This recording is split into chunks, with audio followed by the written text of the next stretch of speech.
সরকারকে সব ধরনের সহায়তা করে যাচ্ছে।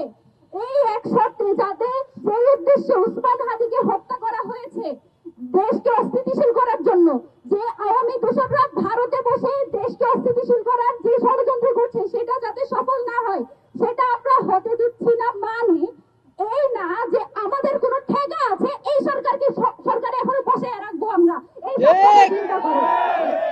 আমাদের বার্তা খুবই স্পষ্ট।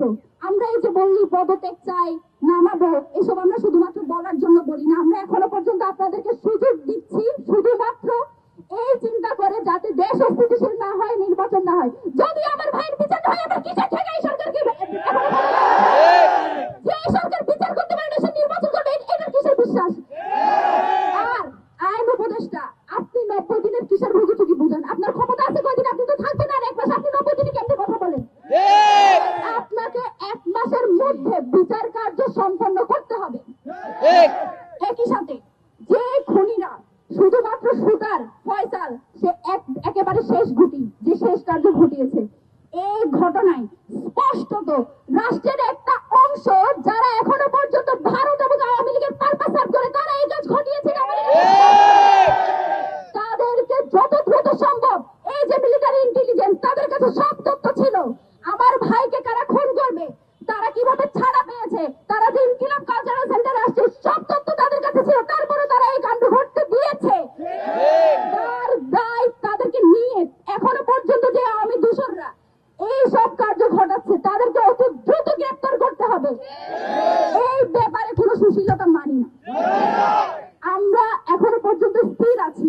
বাংলাদেশের জনগণ মুখিয়ে আছে কখন ইনকিলাব মঞ্চ ঘোষণা দিবে এবং তারা রাজপথে নেমে এসে যা পারে তাই করবে। আমরা সেটা হতে দিচ্ছি না।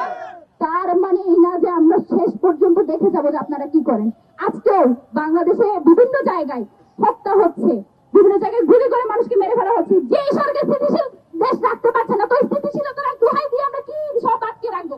আমার কোনো ঠেকা নাই যে আপনারা আমি সরকারে বসে রাখবো। লেখায় বাইর করবে এই সরকারের যে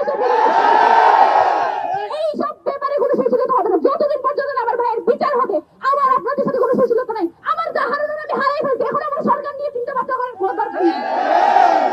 আমাদের বিচার লাগবে এবং সেটা নির্বাচনের আগে, এবং সেটা 1 মাসের মধ্যে। 1 মাসের মধ্যে বিচার কার্য সম্পাদন করার জন্য 24 ঘন্টা টাইম দিয়েছি।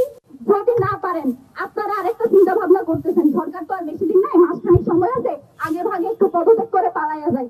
না, আপনাকে আমরা পালাইতে দিচ্ছি না। কোনোভাবে যদি ভাবেন যে আস্তে করে পালাইয়া যাবেন, এইটা হবে না। আপনি যাবেন, যাওয়ার আগে বলে যাইতে হবে যে এখানে কে আপনাকে কাজ করতে দেয় না, কার কারণে কাজ করতে পারে না, কার সাথে লিয়েছে করে আপনি এইসব কাজ করতে। এটা আমাদের স্পষ্ট দাবি। ইনকিলাব মঞ্চ আগামী, আমরা এখন থেকে আমাদের লাগাতার কর্মসূচি থাকবে যতদিন পর্যন্ত না সব পুরো সিন্ডিকেট, বারবার বলছি, শুধুমাত্র ফয়সাল শুটার একমাত্র না, তাকে কোনো বন্দুকযুদ্ধের মাধ্যমে দেখতে চাইলে সে বিদেশে থাকলে দেশে আনতে হবে।